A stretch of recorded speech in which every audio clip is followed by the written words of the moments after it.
In fact, they're under the first order of protection in China. So these animals actually belong to the Chinese government. They were just really nice and they gave us these animals, so we're taking care of them.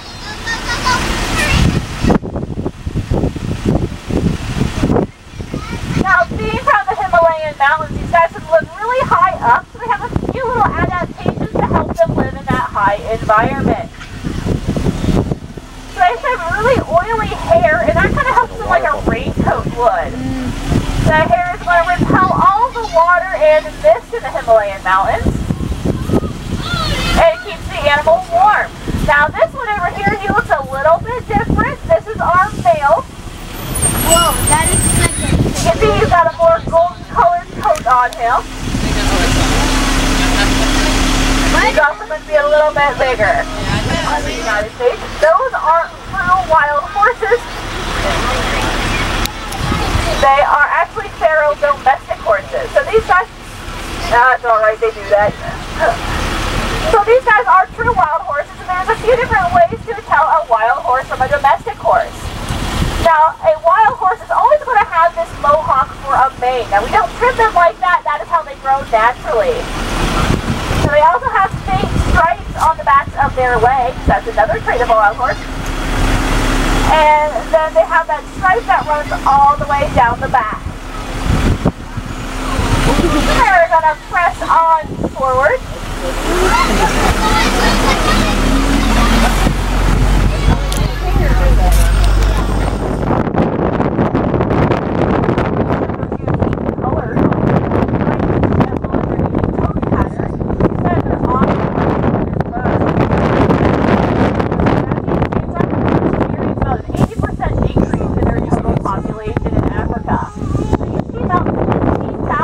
Guys, from parts of northern Africa, now there's about less than 2,000. So really bad for the rest of the people. That's probably how that is.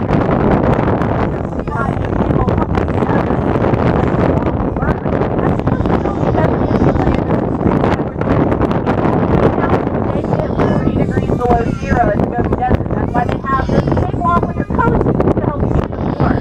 Now in the summer, they're going to shed all out.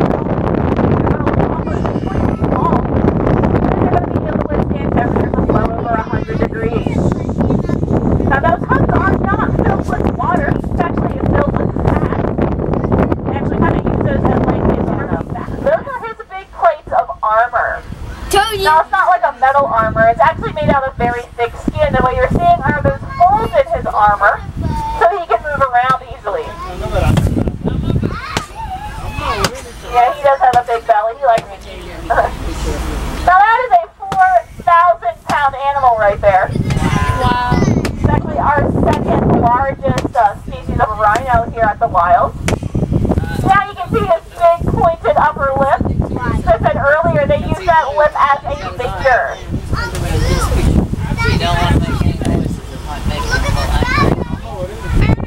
You can also see he has some pretty big teeth on his lower jaw.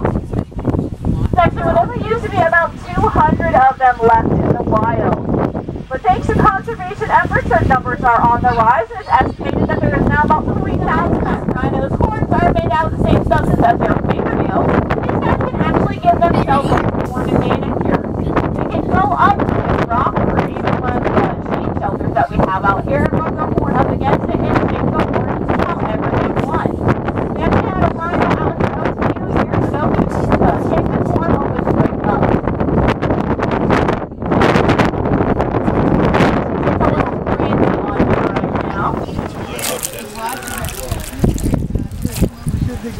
Yeah, look how big that one is. Oh, look at him, Hales.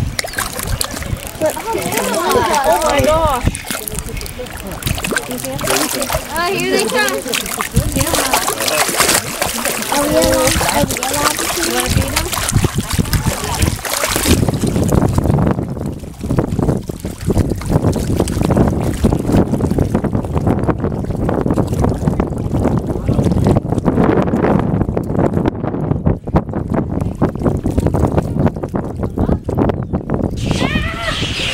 It's scaring me. They'll stay on you if you walk around. Can't eat my fingernail. Yeah, well, I'm doing it to me too. It's dropping half of it on the ground.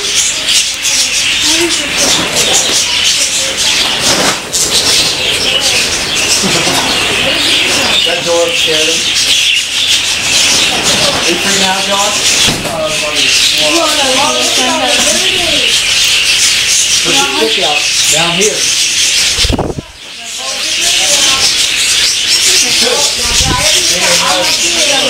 Okay, now you guys, watch the head.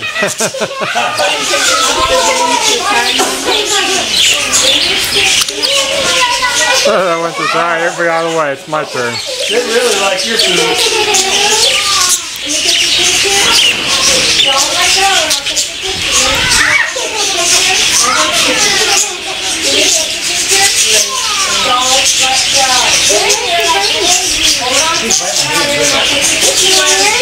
Watch out, don't step down there. Oh, they're all over the ground, aren't they? I'm sorry. Oh, Brian, look. Look, I got one on my hand eating. Look at Mommy. Oh, you got one on your hand too. Ready? Now I got two of them. Well, I did. He chased the other one away.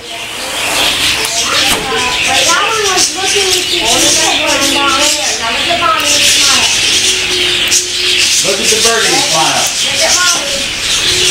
Look at the birdie and smile.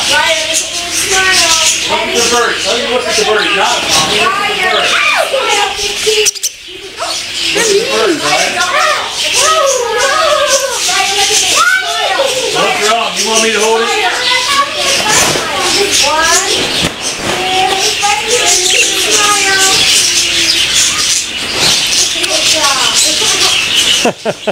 I got four of them now. Well, back to three, back to two. All by yourself now, buddy. Look.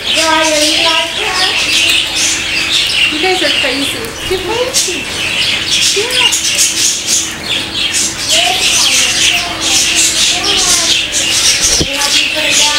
Hey, are we doing this?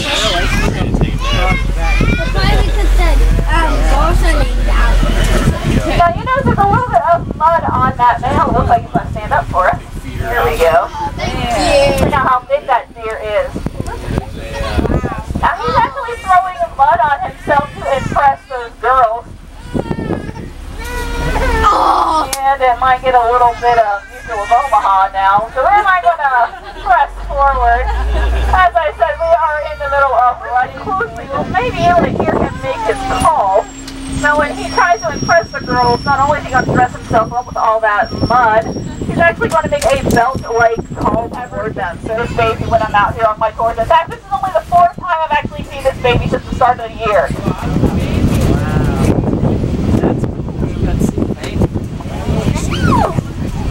When we can have a vinyl. He is a very picky mummy. That means he's a very good mummy. Now you'll notice that baby's ears are going to be flicking back and forth quite a lot, and same thing with the mother rhino. That's because rhinos have very poor vision, so they rely on their sense of smell and their sense of hearing to figure out what's going on around them.